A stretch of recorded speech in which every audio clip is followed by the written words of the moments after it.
Abra a tua Bíblia em Colossenses, no capítulo... Vamos só fazer uma revisão breve do 1 e o 2. Eu preguei a semana passada em Colossenses, fiz parte da exposição da carta de Colossenses, os 2 primeiros capítulos.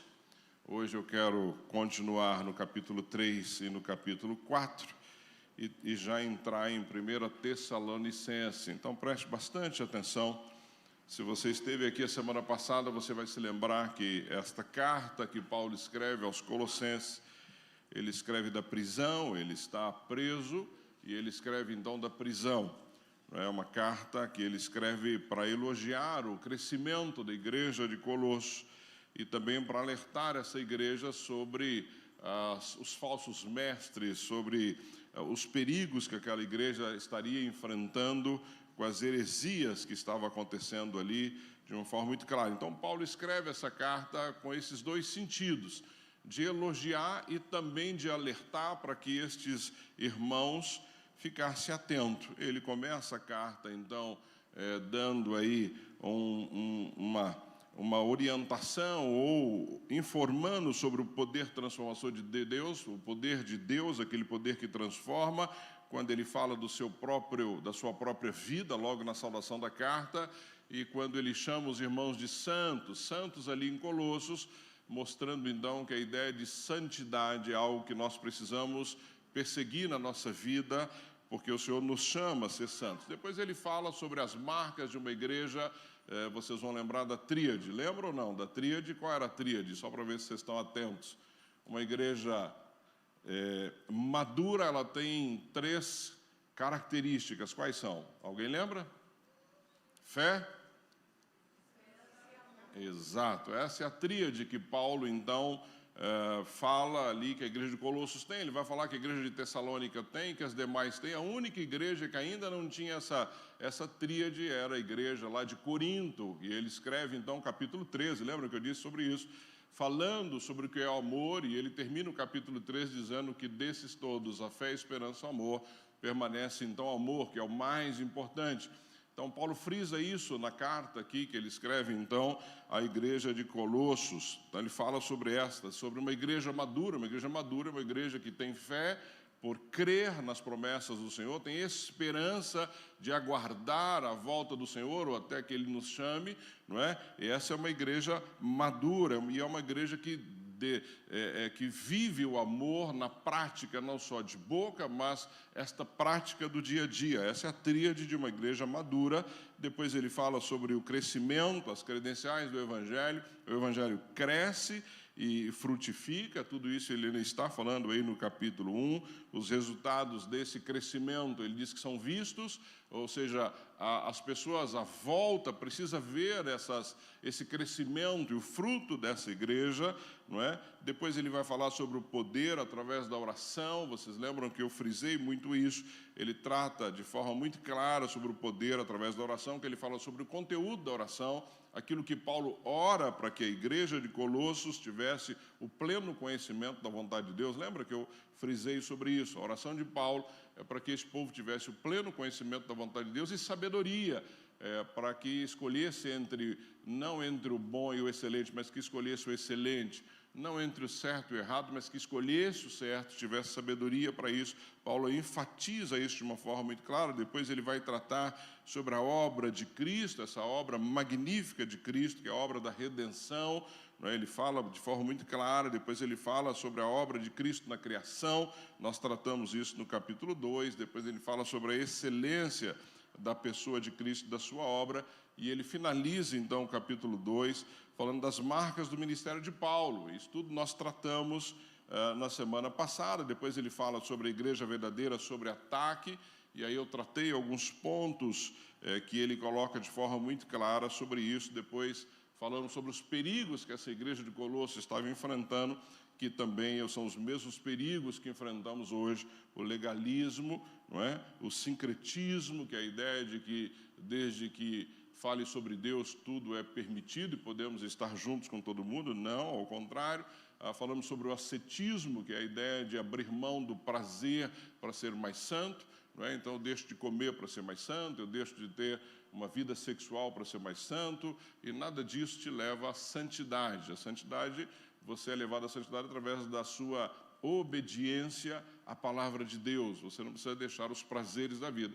Só que os prazeres da vida precisam ser também vividos dentro de um contexto moral, ético e de forma correta, não é? Então não quer dizer que você possa viver os prazeres da vida de qualquer forma, não. A Bíblia nos ensina a como viver esses prazeres da vida. Então, esses foram os temas que eu tratei no capítulo 1 e capítulo 2 de Colossenses, então, a semana passada. E hoje vamos tratar, finalizar Colossenses e entrar em 1 Tessalonicenses. Então, fique aí com a sua Bíblia aberta. A primeira coisa que eu quero tratar com vocês, a partir do verso 3, do capítulo 3, é quando Paulo vai evidenciar, não é, quais são as evidências de uma verdadeira conversão. Então, lembre-se que ele vem tratando assuntos nessa carta, que são assuntos atuais para os nossos dias de hoje.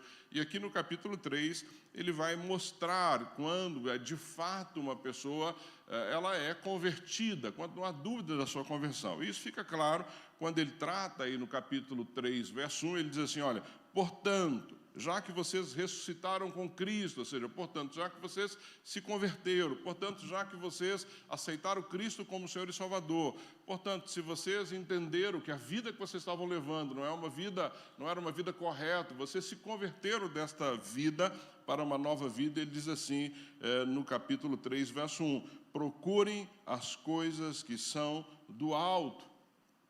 Então, uma evidência de que uma pessoa de fato se converteu, uma evidência para que você possa observar na sua própria vida ou na vida das pessoas que estão à sua volta, se elas de fato aceitaram Jesus, é se elas estão buscando as coisas do alto. O que é buscar as coisas do alto, querido? É buscar aquilo que interessa a Deus, buscar aquilo que é mais importante para Deus, buscar aquilo para o qual o Senhor Jesus veio a este mundo, morreu e ressuscitou para que tivéssemos vida.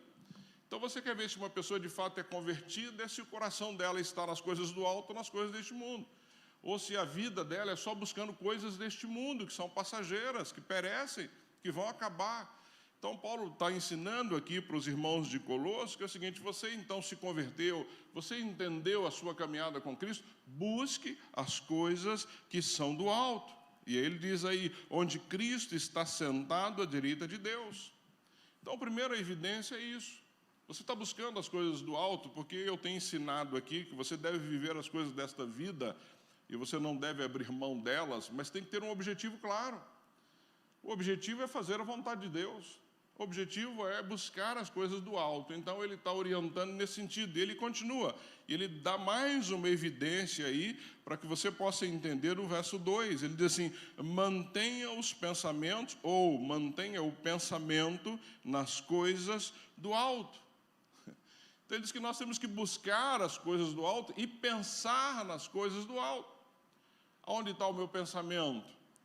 O que toma o meu dia? O que toma a minha caminhada? A Bíblia diz que onde está o seu tesouro, ali está o seu coração. Se eu estou buscando as coisas deste mundo, se eu estou pensando nas coisas deste mundo, meu tesouro está aí. É esse tesouro que eu quero, é esse o resultado que eu quero. Mas se eu estou buscando as coisas do alto e pensando nas coisas do alto, meu coração está no alto. É isso que Paulo está ensinando aqui para esse povo. E é isso que tem que nortear a minha vida e a sua vida. Como é que eu estou vivendo o meu dia a dia? Como é que eu estou vivendo a minha semana? Quantas oportunidades Deus tem me dado e eu não estou aproveitando? Quantas oportunidades de viver, pensar e fazer coisas do alto e que eu não estou colocando em prática? Então, Paulo enfatiza isso e que tem que ser o meu pensamento e o seu pensamento. E aí ele vai dar umas orientações muito claras de como é que você pode viver isso, se você está tendo dificuldade. Veja no verso 5, ele diz assim, no verso 5 do capítulo 3, façam morrer tudo que pertence à natureza terrena de vocês. E é legal aqui, porque ele não está dizendo assim, olha, então façam de tudo para vocês não se envolverem com isso. Olha, tentem de todas as formas fazer com que isso morra. Não, ele está dizendo com todas as letras, assim façam morrer tudo o que pertence à natureza terrena de vocês. E ele vai dizer o que você deve fazer morrer. E ele está dizendo aí, imoralidade sexual. O que é imoralidade sexual? Tudo aquilo que não é lícito. Qualquer coisa que não é lícita é imoralidade sexual. Primeira coisa que ele diz que tem que morrer. Depois ele vai dizendo, impureza. Tudo aquilo que nos torna impuros deve morrer na nossa vida. E ele continua, paixão, a paixão desenfreada, a paixão sem medidas. E ele continua, depois disso, desejos maus, tudo aquilo que o meu coração deseja e que não é bom, e que a gente vive lutando contra essas coisas, tem que morrer. Ganância, querer o que não é seu, querer mais do que você merece, querer ter mais do que você pode, isso é ganância. E ele diz que é idolatria, ele lida aí com a ganância como idolatria, por quê? Porque eu estou buscando algo que o meu coração está ali, que não são as coisas do alto. Então a minha ganância me faz idolatrar coisas. Aí é uma viagem que eu sempre sonhei, então a minha meta é só isso, eu trabalho para isso, eu corro para isso, eu quero isso, eu estou buscando isso, é idolatria. Não que você não possa, você não pode colocar isso como prioridade na sua vida. Eu e a Toninha conhecemos uma moça muitos anos atrás, que ela tinha uma meta pessoal que era ter uma casa própria. A Toninha vai lembrar desse caso. E na época eu já trabalhava na área de seguros, e ela também, e ela sacrificou a vida para que ela tivesse uma casa. Eu pude ver isso, a Toninha viu isso, sacrificou. Ela trabalhou todos os dias, incansável, não conseguia ter tempo para os filhos, não conseguia ter tempo para o marido, porque a meta era ter uma casa. E ela conseguiu comprar uma casa. Pouco tempo depois que ela conseguiu comprar a casa, que ela sonhava, ela teve um câncer e morreu desse câncer. Então veja, eu não estou dizendo que se você perseguir alguma coisa, você vai morrer de câncer. Não é isso que eu estou dizendo aqui. Só estou dizendo que você tem que tomar cuidado para não perseguir coisas que você nem vai poder aproveitar, ou que você vai alcançar e o teu coração continua vazio, porque você está com o teu pensamento, a tua visão nas coisas deste mundo e não nas coisas do alto. E se você buscar as coisas do alto, querido, Deus vai te permitir viver coisas nesta terra que você não imagina. Isso aqui não é conversa de coach, não, nada disso. É porque Deus é bom. Que Ele te permite viver isso, é o fruto do teu trabalho, do teu esforço, mas tem que haver equilíbrio na sua caminhada. A nossa caminhada tem que ser equilibrada. Por isso, quando pensamos em prioridades, é Deus, depois de Deus, família, depois de família, o nosso trabalho, depois do nosso trabalho, a igreja, assim por diante. As prioridades precisam estar em ordem. Então, quando eu persigo as coisas deste mundo, eu corro o risco de perder coisas que são fundamentais e importantes na minha vida. Então, ele diz, façam morrer essas coisas. Não permitam que elas continuem norteando a tua vida. E aí, amados, eu ia falar rapaz, né? E aí, rapaz, isso é coisa de carioca, né, rapaz? Veja o que ele diz no verso 10, então. Eu tenho que pensar nas coisas do alto, eu tenho que buscar as coisas do alto, eu devo me livrar dessas coisas que me fazem mal, que me distanciam de Deus. E no verso 10 ele vai nos dar, então, a receita para isso. Ele está dizendo no 10, e se revistam do novo, que está sendo renovado em conhecimento, a imagem do seu Criador. Ele está dizendo, olha, tira essas coisas, busca as coisas do alto, pensa nas coisas do alto, livre-se dessas coisas, se revista de quem? De Cristo. Esse é o segredo. Você tem que encher a tua mente de coisas de Cristo. A Toninha pegou no meu pé que eu comprei uma caixinha para ouvir música para dormir. Amados, eu durmo ouvindo louvor. E ela desliga, viu, Júnior? Eu falei, poxa vida, né? Um investimento desse. Vou ter que arrumar um fone de ouvido para ela, porque eu quero continuar ouvindo na caixinha. Exato. Mas, amados, se nós não enchermos a nossa mente, o nosso coração de coisas boas, aquilo que é mal vai tomar conta, é natural assim. Isso é natural na nossa vida. Então não perca tempo com coisas que não agradam a Deus, não perca tempo com aquilo que não vai edificar a tua vida. Encha-te desse novo homem, desse novo conhecimento da vontade de Deus. Busque isso. Você quer ver uma pessoa se distanciar de Deus? É quando ele se distancia das coisas de Deus, é natural. Começa a não participar de culto, começa a não participar de nada, começa de vez em quando a aparecer na igreja. Você vai viver as coisas deste mundo, que é natural, alguma coisa vai preencher este espaço que você deixou. Então, trabalhe isso no teu coração. Então, Paulo está dizendo isso, olha, busque as coisas do alto, livre-se dessas coisas aí que podem dominar o teu coração e encha-se de Cristo, revista-se dele e você vai ver como a tua vida cristã vai ser diferente. E essas são evidências de quem se converteu de fato. Ah, pastor, eu me converti, mas tem coisa que eu não consigo me libertar. Está errado, querido. Nós temos a receita para nos libertarmos disso. É fácil? Claro que não, nada é fácil. Nada é fácil, mas a palavra nos dá a orientação necessária para vivermos uma vida cristã de fato, e não uma vida cristã medíocre, como eu tenho dito aqui. E aí ele vai nos levar para as evidências da santificação. Por que nós temos que buscar isso e com isso sermos santificados? Olha o que ele está dizendo nos versos 12 e 13, aí do capítulo 3, ele está dizendo assim: portanto, como povo escolhido de Deus, povo escolhido de Deus, foi Ele que te escolheu, foi Ele que te salvou, Ele que te buscou. Portanto, como povo escolhido de Deus, santo e amado, lembra? Santo lá no início, sede santos porque eu sou santo. Amado por quem? Pelo Senhor, que morreu na cruz através de Cristo Jesus para que tivéssemos vida. Olha o que ele diz aí na sequência do verso 12: revistam-se de profunda compaixão, bondade, humildade, mansidão e paciência. Então ele está nos dando aí a orientação de como é que nós temos que fazer.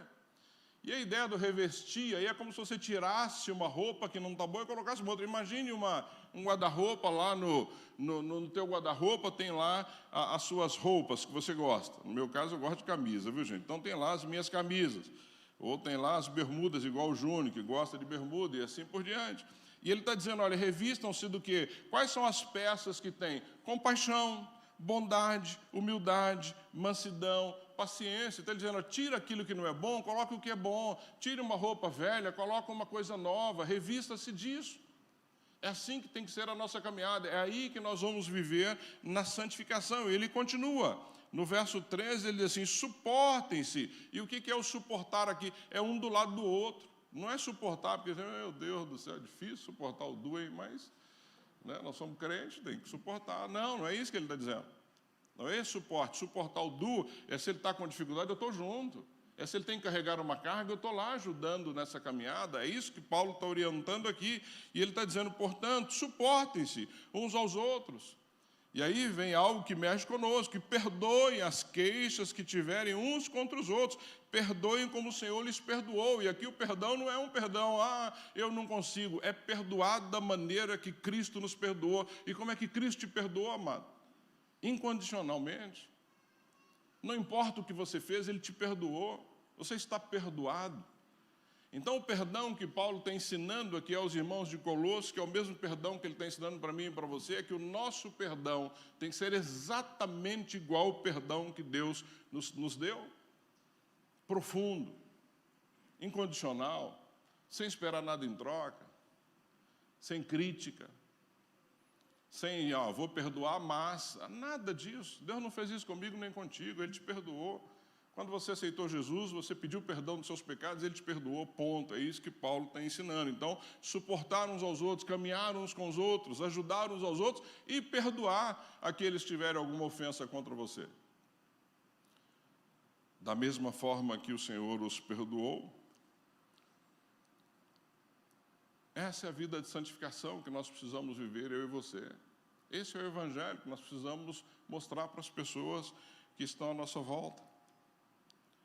E aí lá, a partir do verso 18, ele vai falar sobre as relações interpessoais aí, que eu não vou tratar de uma forma muito longa, até porque depois nós vamos estudar a carta de Efésios, e Efésios trata isso lá no capítulo 5 de Efésios. Então ele vai falar aí no verso 18, mulheres, sujeitai-vos cada um ao seu marido como convém a quem está no Senhor. Depois ele traz uma palavra, maridos, ame cada um a sua mulher e não a trate com amargura. No 20, filhos, obedeçam a seus pais em tudo, pois isso agrada ao Senhor. 21, pais, não irritem seus filhos, para que eles não desanimem. 22, escravos, obedeçam em tudo aos seus senhores terrenos, não somente para agradá-los quando eles estão observando, mas com sinceridade de coração, pelo fato de vocês temerem a Deus. E lá no verso 4 do capítulo, no verso 1 do capítulo 1, ele diz assim, senhores, deem aos seus escravos o que é justo e direito, sabendo que vocês também têm um Senhor nos céus.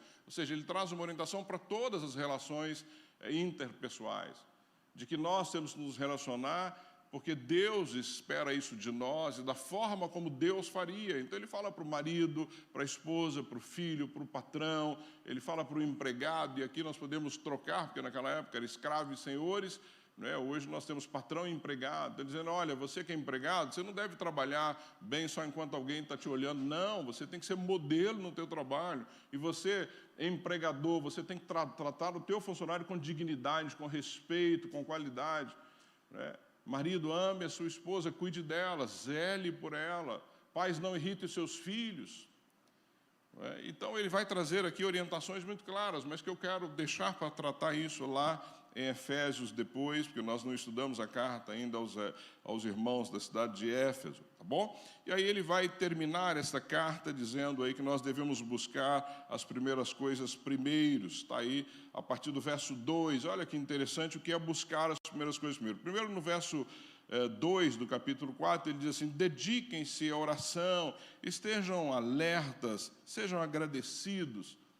Então, Paulo está dizendo, olha, busque primeiro as coisas mais importantes. O que é mais importante? Oração.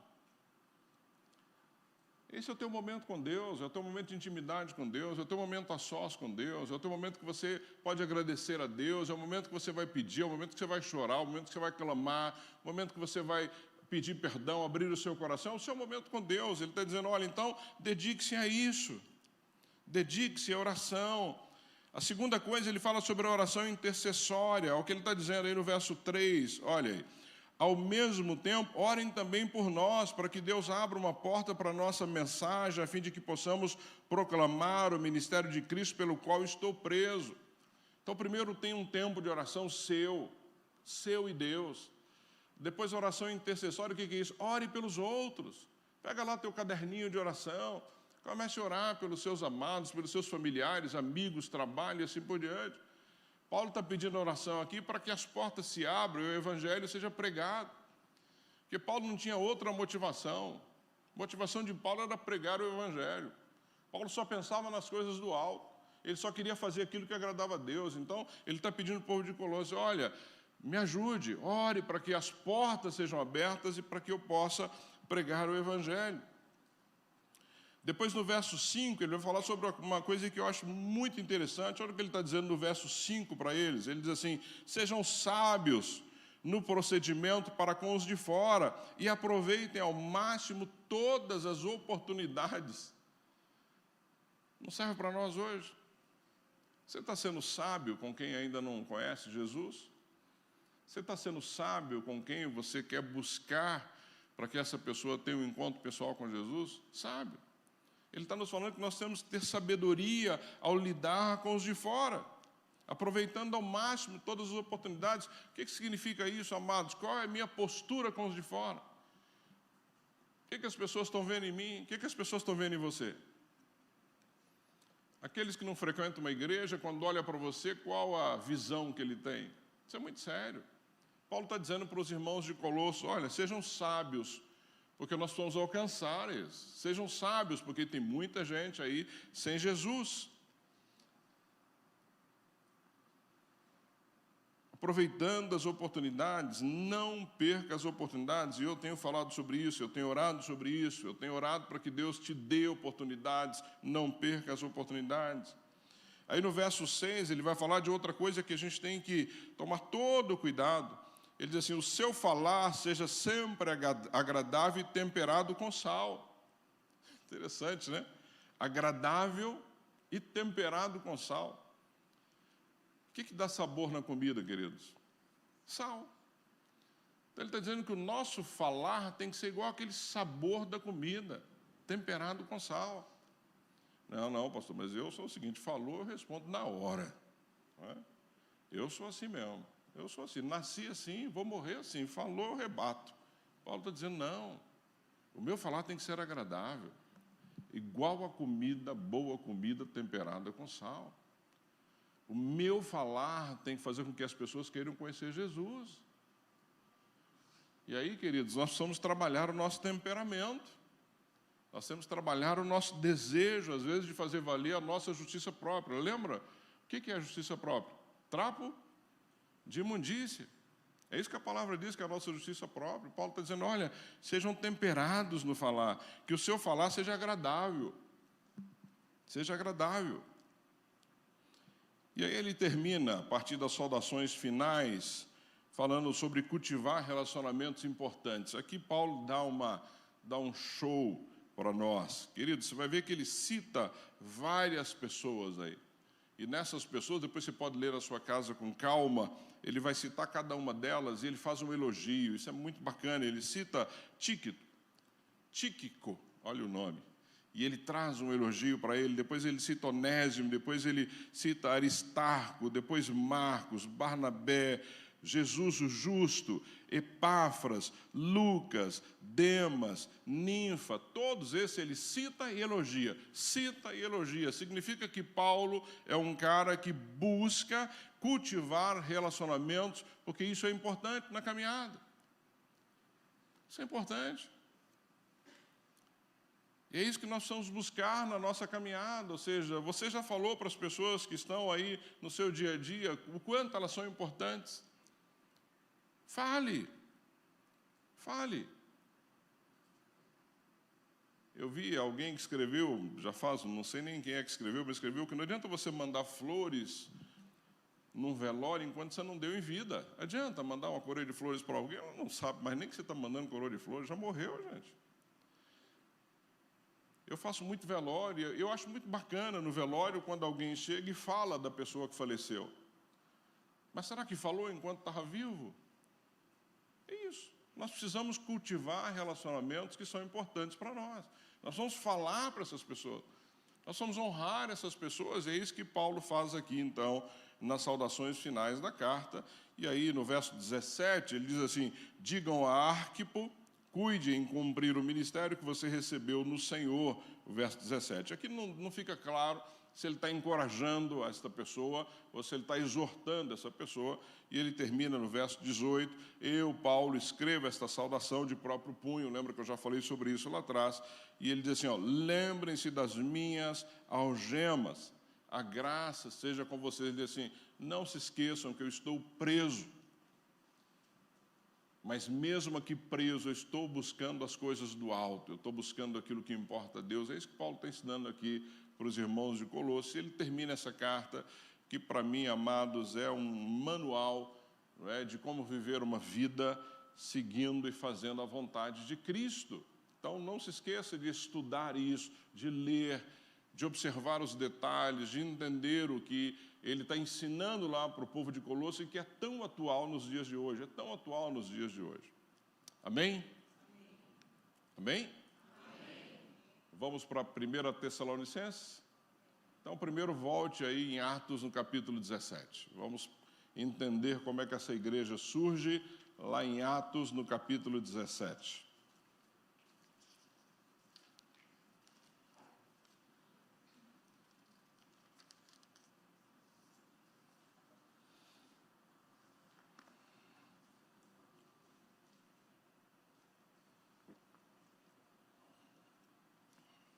Todo mundo aí comigo? Atos, capítulo 17.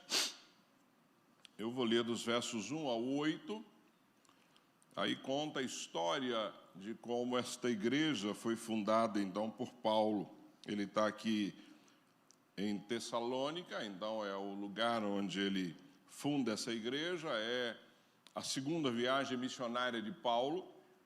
Tessalônica aí é a província da Macedônia, é a capital da província da Macedônia. Paulo tinha uma estratégia muito interessante, porque ele sempre ia para cidades consideradas cidades grandes, e dessas cidades, então, ele passava um tempo ali, as igrejas eram formadas, e as pessoas vinham e iam, e isso fazia com que o evangelho se espalhasse. Creio que Deus deu uma estratégia para Paulo nesse sentido e que funciona muito bem. Tessalônica é uma cidade de 200 mil habitantes, não é uma cidade pequena, é uma cidade importante, capital ali de uma província, da província da Macedônia. E aí você tem, a partir do verso 1, diz assim, tendo passado por Anfípolis e Apolônia, e se você tiver a curiosidade de observar no mapa, nessa sequência da viagem de Paulo, essas duas são cidades pequenas. Então, Paulo não dá muita importância a essas cidades, não que elas não fossem importantes. Ele sabia que se lá em Tessalônica ele conseguisse êxito, essas cidades acabariam sendo alcançadas. E ele diz, tendo passado por Anfípolis e Apolônia, chegaram a Tessalônica, onde havia uma sinagoga judaica. Paulo, então, você vai ver que todas as viagens dele, ele sempre buscava a sinagoga para estar falando. E ele, segundo o seu costume, Paulo foi à sinagoga por 3 sábados. Primeira coisa que eu quero que você preste atenção. Paulo fala nessa sinagoga em 3 momentos, 3 sábados ele está falando na sinagoga. Eu fiquei com o meu cotovelo doendo de inveja santa. Em 3 sábados esse homem funda uma igreja, que é esta igreja que recebe esta carta deles, e vocês vão ver que igreja é essa. Como é que pode alguém falar durante 3 sábados e deixar uma igreja fundada numa cidade de 200 mil habitantes? Então, esse é um ponto importante que você deve observar. Ele diz, olha, e por 3 sábados discutiu, né? Algumas Bíblias usam o termo arrazoou, que é o mesmo que apresentar argumentos lógicos sobre Jesus e sua fé na ressurreição. Então, durante 3 sábados, Paulo discute ali na sinagoga judaica, e ele fala sobre isso, sobre a ressurreição de Cristo, sobre Cristo era aquele que eles estavam aguardando e que ele já vinha vindo. Então, Paulo trabalha isso. Então, ele continua aí, no verso 2. Segundo o seu costume, Paulo foi à sinagoga por 3 sábados, discutiu com eles com base nas Escrituras. No verso 3, explicando e provando que o Cristo deveria sofrer e ressuscitar dentre os mortos, e dizia, este Jesus que lhes proclamo é o Cristo. Então, Paulo fala ali para os judeus e apresenta argumentos, apresenta fatos históricos durante 3 sábados sobre este Cristo que veio e que precisava sofrer, é o Messias que vocês aguardavam. Então, Paulo trabalha isso durante 3 dias. E aí, de novo, olha a figura daqueles que sempre eram contrários a Paulo. Olha o que está dizendo no verso 4. Alguns dos judeus foram persuadidos e se uniram a Paulo e Silas. Então, alguns judeus aqui aceitaram a mensagem de Paulo, se converteram de fato, mas continua, bem como muitos gregos tementes. Gregos tementes aqui é o que eles chamam de prosélitos, eram gregos, até porque essa é uma região grega, vocês vão lembrar que é uma região grega onde ele está. Esses prosélitos eram gregos que já frequentavam a sinagoga e que gostavam de ouvir sobre a lei, aprendiam sobre a lei. Então, já eram gregos que estavam ali prontos para serem colhidos. E quando ouviram, então, o que Paulo estava ensinando, eles começaram a seguir Paulo. Então, bem como muitos gregos, diz aí, tementes a Deus, não poucas mulheres de alta posição. Ó, as mulheres aqui de novo, eu acho tremendo isso. As mulheres sempre presentes nessa caminhada, mulheres sempre ajudando no ministério.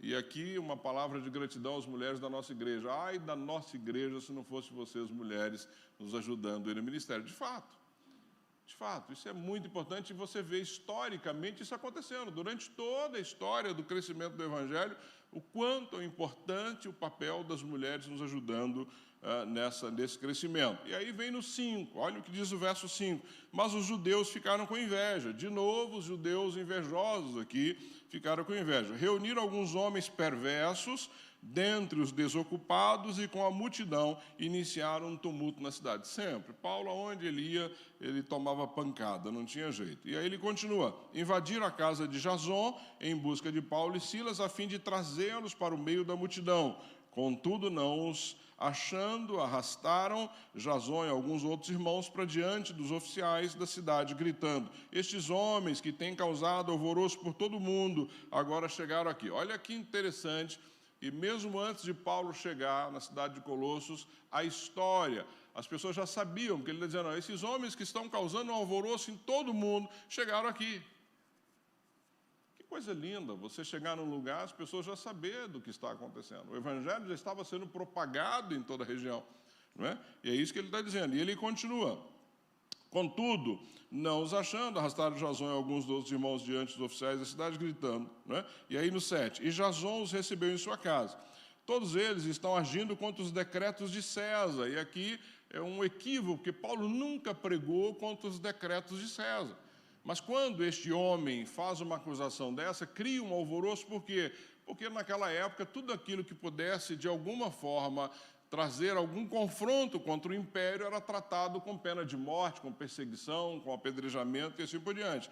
mas era um equívoco. Então, todos eles estão agindo contra os decretos de César, dizendo que existe um outro rei chamado Jesus. Ouvindo isso, a multidão, os oficiais da cidade, ficaram agitados. Então, receberam de Jasão e dos outros a fiança estipulada e os soltaram.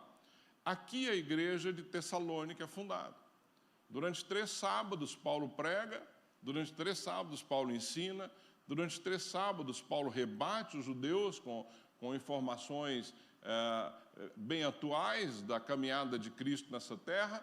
Então, durante 3 sábados, Paulo funda essa igreja, não é? Ele continua, então, a viagem dele, e aí depois ele escreve a carta para os irmãos de Tessalônica, porque algumas informações haviam chegado e Paulo precisava orientar essa igreja. Então, preste atenção que Paulo funda essa igreja em 3 sábados. Então, caminhe comigo lá para a 1 Tessalonicenses, então, você já sabe o pano de fundo e de que forma essa igreja foi fundada.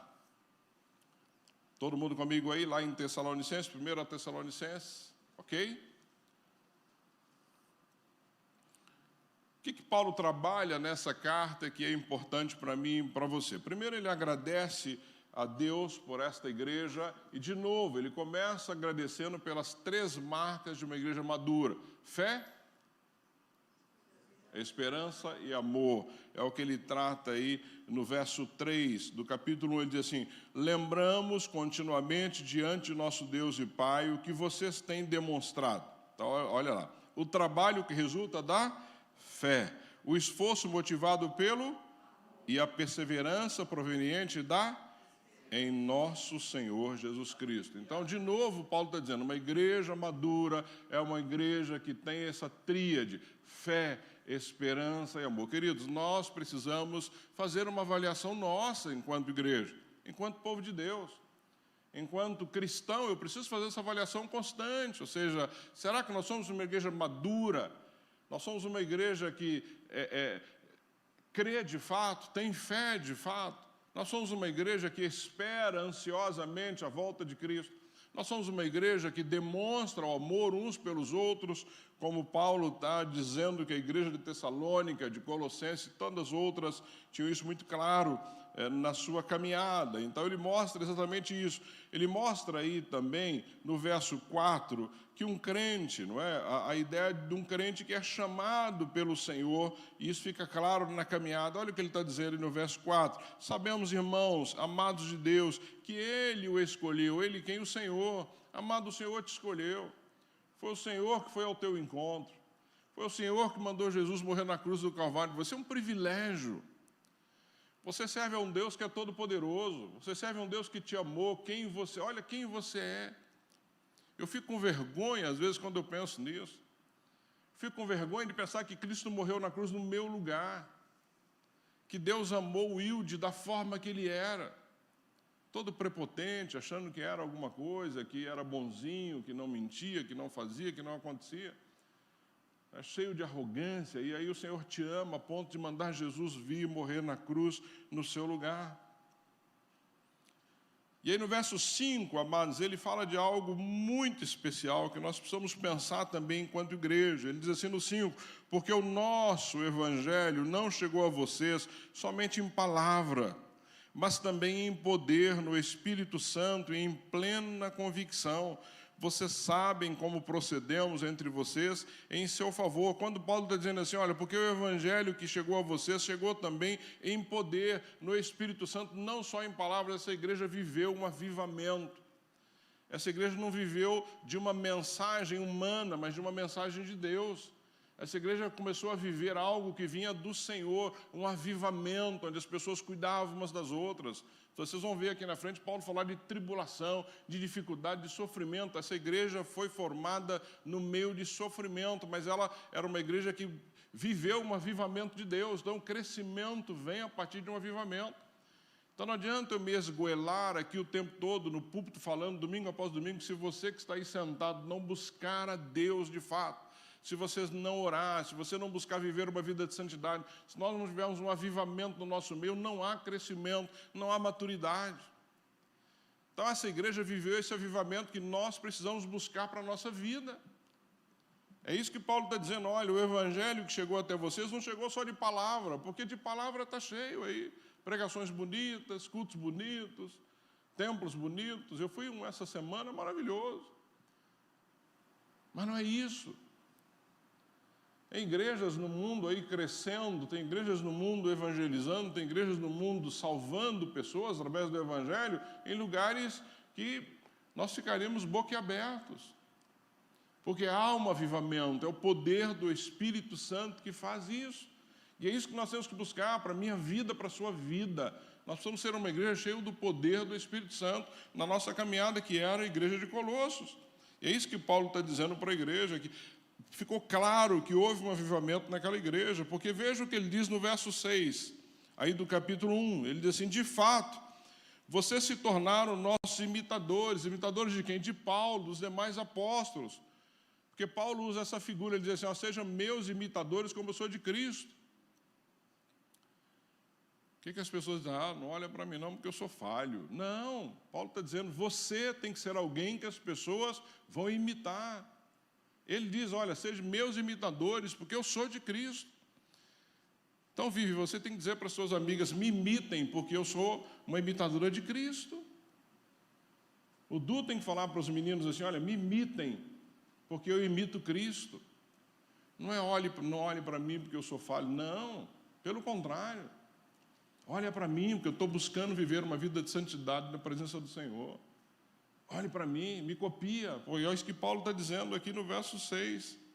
Ele está dizendo exatamente isso, pois ele está dizendo aí, de fato, vocês se tornaram nossos imitadores e do Senhor.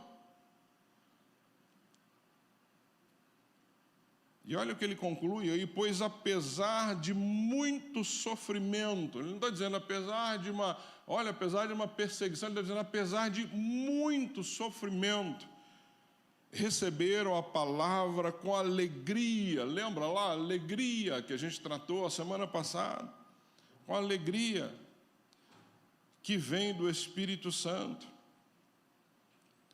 Ou seja, amados, uma igreja que foi perseguida, que viveu tribulação, perseguição, alegria, estão juntas na caminhada cristã, não tem como ser diferente disso. Vocês cantaram isso aqui. O Coliseu não venceu a igreja, os leões não venceram a igreja e não vão vencer a igreja. Então, tribulação, dificuldade, perseguição para mim e para você tem que ser parte da nossa caminhada. E nós temos que olhar para isso com alegria. É isso que Paulo diz que essa igreja de Colossos, de Tessalônica, viveu. Ah, pastor, mas nós estamos sendo perseguidos. Perseguição leva ao crescimento, e o crescimento vai nos levar à alegria. É isso que ele está dizendo aqui, deixando muito claro. A igreja cresce na perseguição. A igreja cresce assim. E, amado, se a igreja não estiver incomodando o mundo, alguma coisa está errada. Se nós tivermos muitos amiguinhos do mundo, tem alguma coisa que não está legal aí. Nós não somos chamados para ser amiguinhos do mundo. Nós não somos chamados para viver o padrão deste mundo. Não fomos. Então, se a nossa vida cristã está muito bacaninha, muito legalzinho, está todo mundo, nossa, que legal. Davi é tão joinha, né? Está ali no meio, na roda. Está errado. Porque se a nossa forma de viver não incomodar o que as pessoas estão vivendo longe do Senhor, então a gente tem que repensar. Então Paulo está dizendo para essa igreja de Tessalônica o quanto eles cresceram a partir disso, ou seja, o quanto a perseguição, o muito sofrimento fez com que eles se aproximassem mais de Deus. Então, queridos, pense nisso comigo, nós não somos amigos do mundo. Nós não estamos aqui para agradar o mundo, nós não estamos aqui para viver os padrões deste mundo, nós não estamos aqui para fazer festas deste mundo, nós não estamos aqui para isso, nós estamos aqui para fazer a vontade de Deus, fazer aquilo que agrada a Deus, e o que agrada a Deus desagrada o mundo, entenda isso. Não dá para você fazer a vontade de Deus e a vontade deste mundo. Não dá para você viver os padrões deste mundo e achar que não está vivendo os padrões de Deus. São diferentes, completamente diferentes, historicamente diferentes, desde a época da igreja primitiva. Está aqui Paulo orientando os irmãos de Colossos a esse respeito. E ele continua falando dessa igreja como igreja modelo para o mundo. Isso me encantou. Veja o que ele diz no verso 7. Assim tornaram-se modelo para todos. Uma igreja que se tornou modelo. Oh, gente, como eu ficaria feliz de alguém falar, pastor, Comunidade Batista Bethesda é uma igreja modelo, que é uma igreja que tem fé, esperança, amor. Uma igreja avivada, uma igreja que busca o Senhor, uma igreja que estuda, uma igreja que ora. Amado, nós estamos caminhando para isso, eu não tenho dúvida. Se você observar a semana da nossa igreja, coisa linda essa semana, eu fiquei tão feliz. Nós estamos com 40 homens estudando aqui, nós estamos com várias mulheres estudando. A igreja, de segunda a quinta-feira, essa igreja está sendo movimentada durante a semana, cursos, gente buscando a Deus, gente estudando, é isso. Nós vamos experimentar nessa igreja um avivamento, eu não tenho dúvida disso. Não tem, o caminho é esse. O caminho é buscar na palavra, o caminho é estudar, o caminho é orar, o caminho é estarmos juntos. Esse é o caminho. E eu não tenho dúvida de que nós estamos fazendo a coisa certa. Não quero fazer um monte de evento aqui, não quero, você sabe disso, mas eu quero grupos de estudo, gente interessada, gente se reunindo, gente estudando, gente aprendendo, gente tirando dúvida, que é isso que vai fazer com que o nosso coração esteja cheio. Lembra do revestir? Cheio das coisas de Deus. Então, Paulo está dizendo isso para aquele povo, ele está dizendo assim, olha, assim tornaram-se modelo para todos os crentes que estão na Macedônia, aqui em Tessalônica, e ele diz lá na Acaia era uma outra província, que a capital era Corinto, então ele está dizendo, olha, vocês se tornaram modelo aqui para a Macedônia, lá na Acaia vocês já são modelos de uma igreja. E ele diz assim, porque no verso 8, partindo de vocês, propagou-se a mensagem do Senhor na Macedônia e na Acaia. Não somente isso, mas também por toda parte tornou-se conhecida a fé que vocês têm em Deus. O resultado é que não temos necessidade de dizer mais nada sobre isso. Jesus, amado, imagina isso. Ele está dizendo, às vezes eu chego em algum lugar, não preciso falar mais nada, porque a fé de vocês se tornou conhecida em todas nas províncias. Ele diz, eu não preciso dizer mais nada, já foi dito, as pessoas já sabem, o evangelho já foi pregado, as pessoas já estão se convertendo, ou seja, vocês se tornaram uma igreja modelo. Então, amados, nós precisamos ser uma igreja modelo, não porque temos um prédio bacana, nós temos que ser modelo com a nossa vida, com a nossa postura, com a nossa caminhada, com o nosso jeitão crente de viver. É isso que nós vamos buscar no Senhor, e eu creio que seremos. E aí no verso 9, amados, ele vai falar sobre o impacto de tudo isso na vida das pessoas. O Evangelho precisa ter um impacto nas nossas vidas. As pessoas precisam ver em nós diferença. Olha o que diz aí no verso 9. Pois eles mesmos relatam de que maneira vocês nos receberam e como se voltaram para Deus. Conversão. Como se voltaram para Deus, deixando o quê? Os ídolos, a fim de servir a Deus vivo e verdadeiro. A sociedade daquela época grega era uma sociedade idólatra. Tinham deuses, centenas de deuses, tinha Deus para tudo que você pudesse imaginar. Então, Paulo está dizendo, essas pessoas, a partir dessa fé demonstrada por vocês, a partir dessa caminhada da igreja, a partir desse avivamento, as pessoas se voltaram para Deus, deixaram os ídolos e começaram a viver para o Deus vivo e verdadeiro. Ou seja, as evidências, o impacto que essa conversão teve. E aí no 10 ele diz assim, e esperar do céu seu Filho, a quem ressuscitou dos mortos, Jesus, que nos livra da ira que há de vir. Está aí. Olha que lindo, um único capítulo de 1 Tessalonicenses. Quantas coisas nós podemos aprender num único capítulo de uma carta dessa? Para a minha vida, para a sua vida, para a vida da igreja, para a nossa caminhada.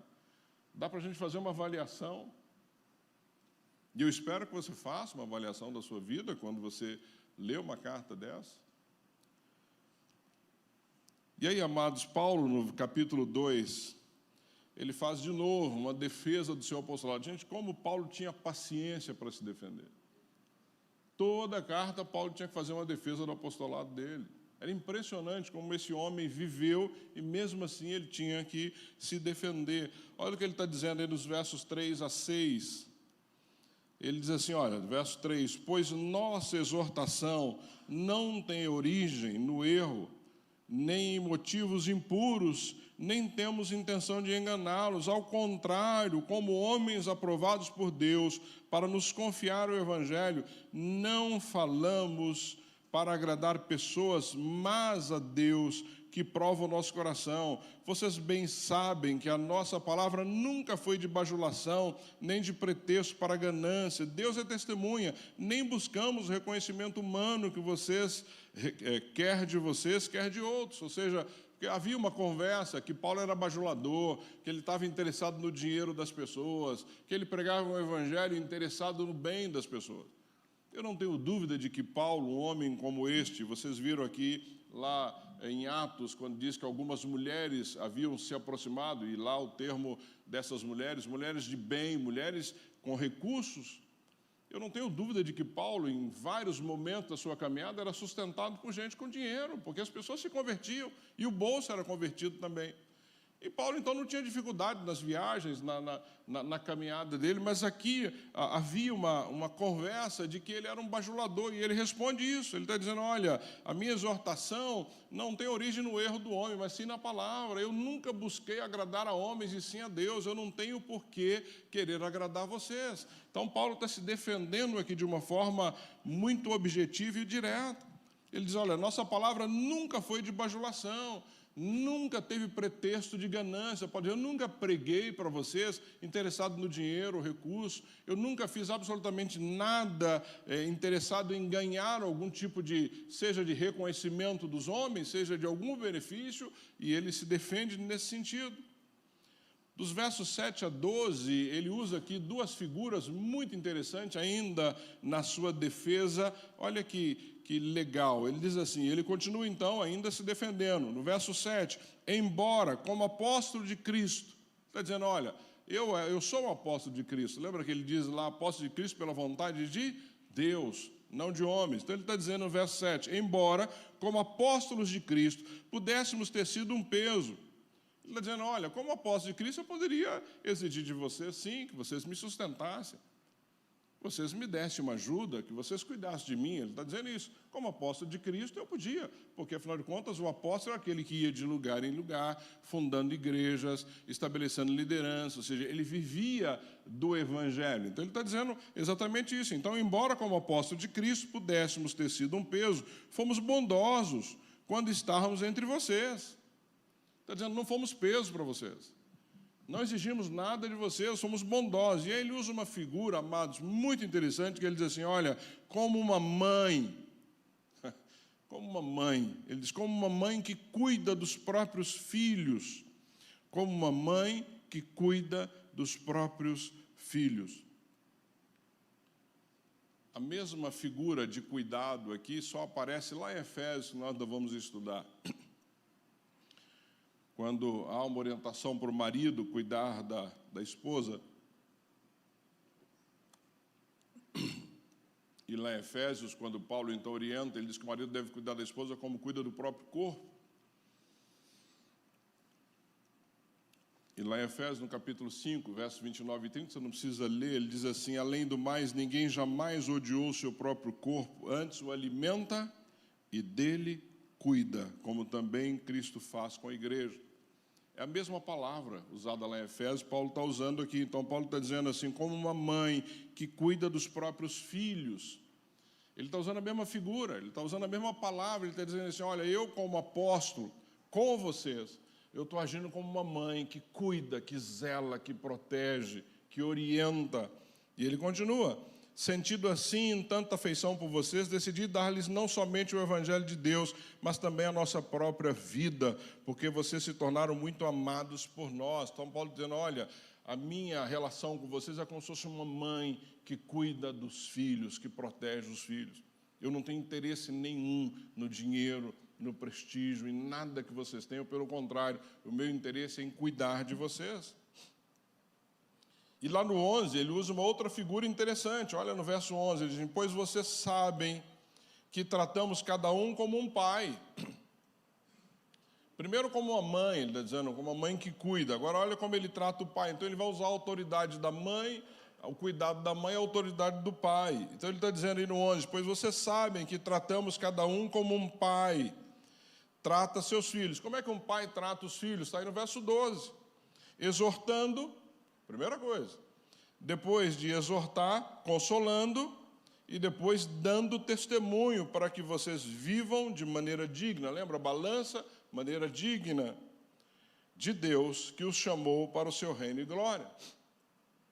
Então, Paulo está usando duas figuras aqui para defender essa conversa que existia ali.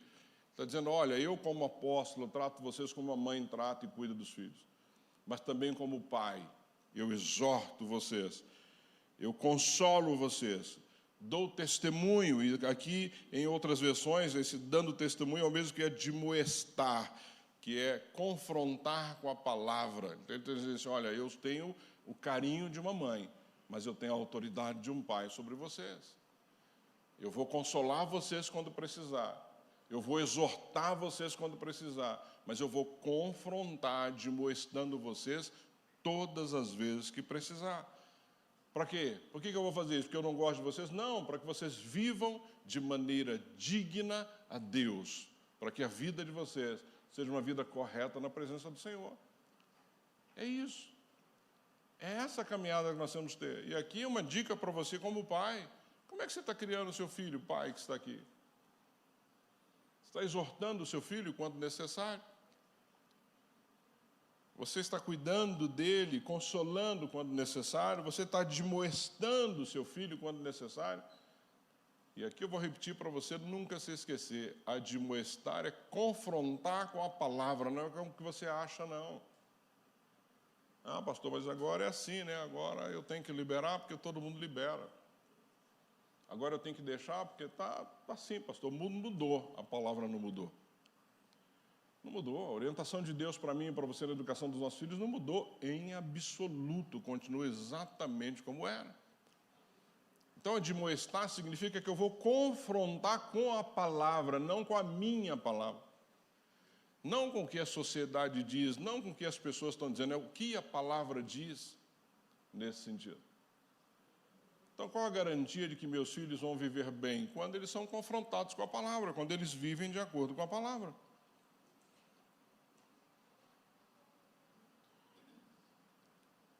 E aí, amados, Paulo vai falar sobre o sofrimento que a igreja está passando. De novo, ele diz aí, veja nos versos 13, na sequência, ele vai falar sobre esse sofrimento que a igreja estava vivendo. Também agradecemos a Deus sem cessar o fato de que, ao receberem de nossa parte a palavra de Deus, vocês a aceitaram, não como palavra de homens, mas conforme ela verdadeiramente é, como palavra de Deus, que atua com eficácia em vocês, os que creem. Porque vocês, irmãos, olha só que interessante, de novo a mesma figura lá. Porque vocês, irmãos, tornaram-se imitadores das igrejas de Deus em Cristo Jesus, que estão na Judéia, lá de Jerusalém, lembra? Quando, aonde a igreja se inicia. Vocês sofreram da parte dos seus próprios conterrâneos as mesmas coisas que aquelas igrejas sofreram da parte dos judeus. Está dizendo, olha, vocês sofreram aí a mesma coisa que os irmãos lá de Jerusalém sofreram. Perseguição, morte, não é? Morte, apedrejamento, enforcamento. Ou seja, ele está dizendo, vocês sofreram aí a mesma coisa que as igrejas lá da Judéia sofreram. E ele continua no 15, que matam o Senhor Jesus e os profetas, e também os perseguiram. Eles desagradam a Deus e são hostis a todos, esforçando-se para nos impedir que falemos aos gentios, e estes sejam salvos. Desta forma, continuam acumulando seus pecados sobre eles, finalmente veio a ira de Deus. Então, Paulo fala sobre isso. Esta igreja modelo na província da Macedônia, não é? Que era a capital Tessalônica, na província de Acaia, que a capital era Corinto, e também lá na Judéia, em Jerusalém, esta igreja que se tornou modelo aí para todos os irmãos.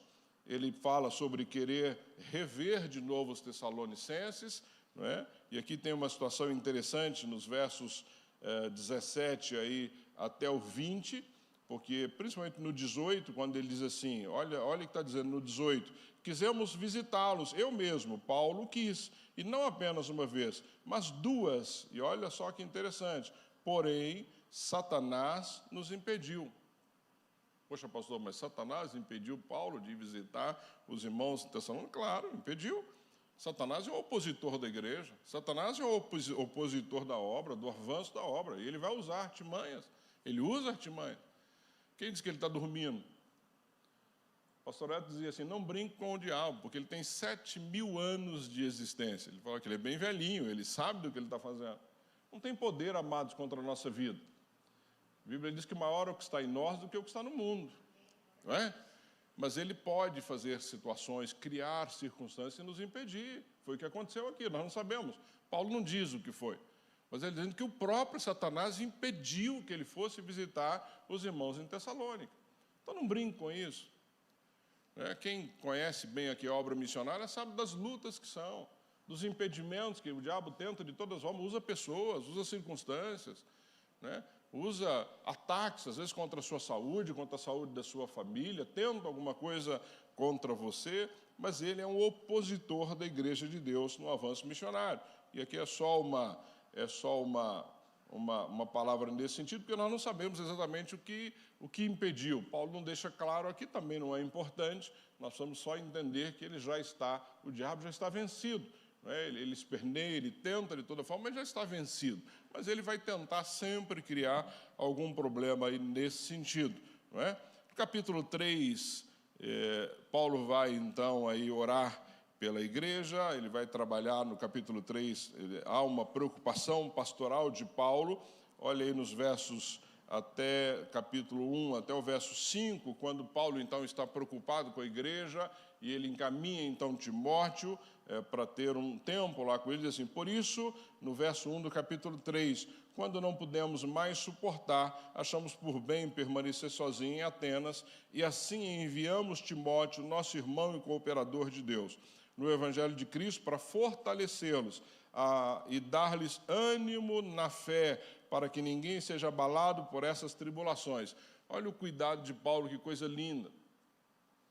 Timóteo era o seu fiel companheiro, e ele diz aí, ele começa dizendo que não podia suportar não ter mais notícia. E aqui, amados, é uma coisa interessante, porque para nós é fácil ter informação, Você quer saber o que está acontecendo lá no Oriente Médio, você liga a TV, você fica sabendo, vai para a internet. Mas aqui não, aqui você não se esqueça que Paulo está vivendo numa região que você não tinha informação.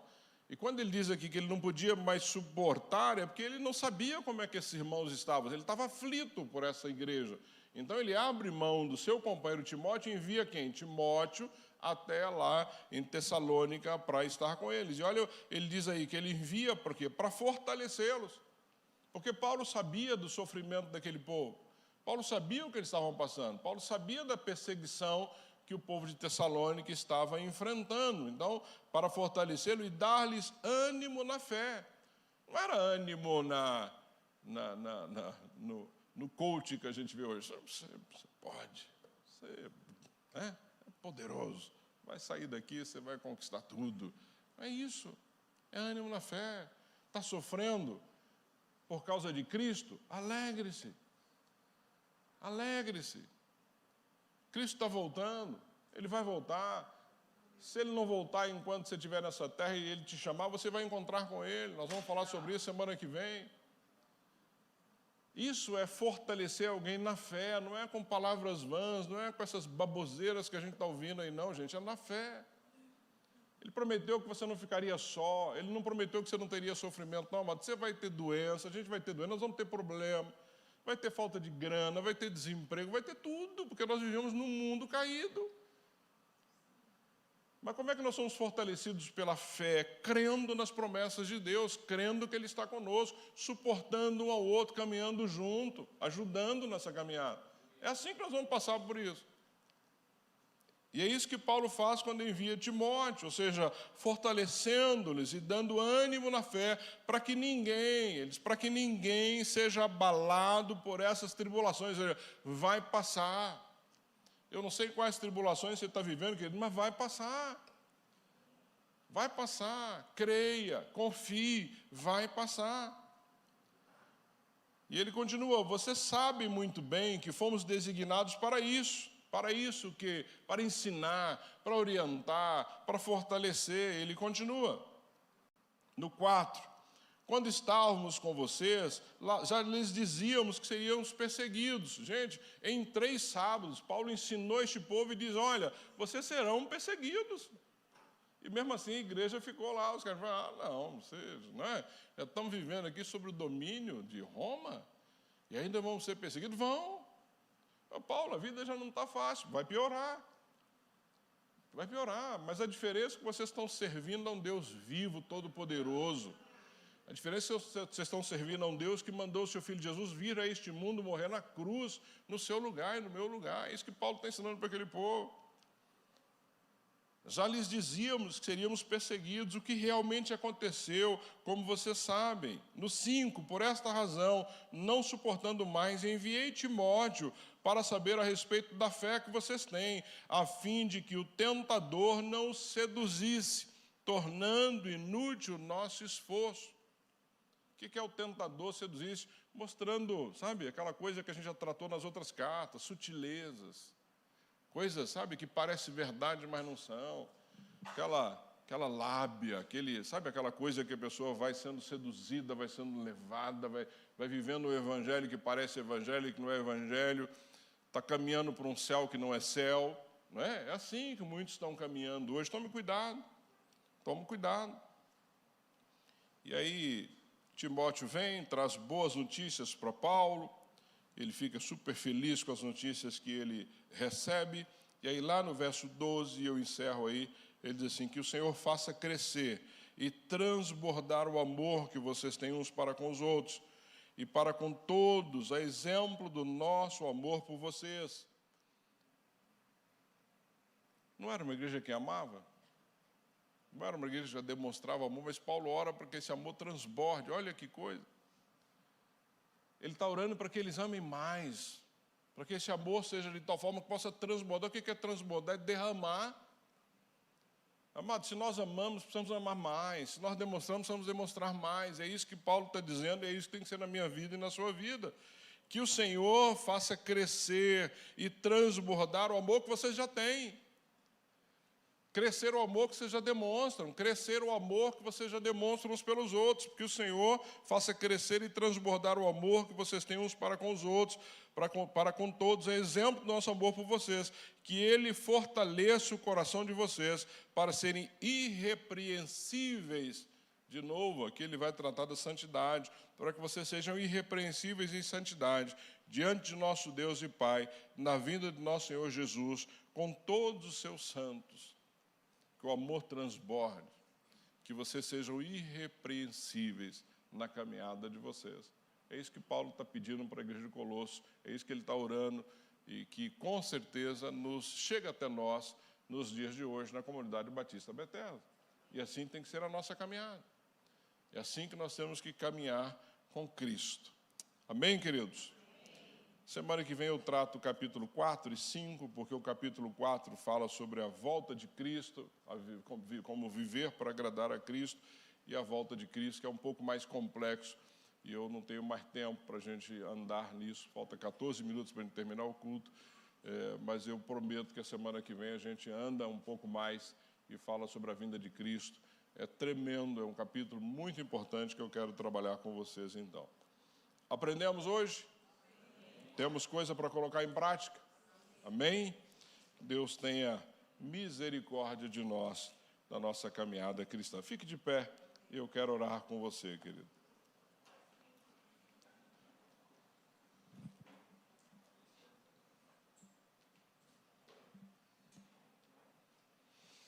Amém? Abaixa a sua cabeça. Ore. Agradeça a Deus pela palavra. Agradeço a Deus pela vida do apóstolo Paulo, pela sabedoria, pela intimidade dele com Deus, pela inspiração do Senhor sobre a vida dele para escrever algo tão precioso como mais essa carta que nós estudamos a metade dela no dia de hoje. Deus, obrigado, Pai.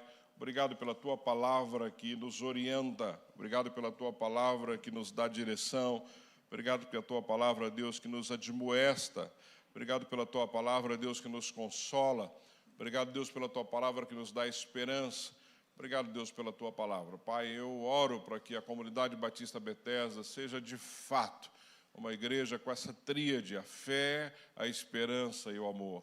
Deus, eu oro para que a nossa igreja, Deus, seja um modelo, que nós sejamos imitadores de Cristo, para que nós sejamos imitadores uns dos outros como somos do Senhor. Ajuda-nos nisso, Pai.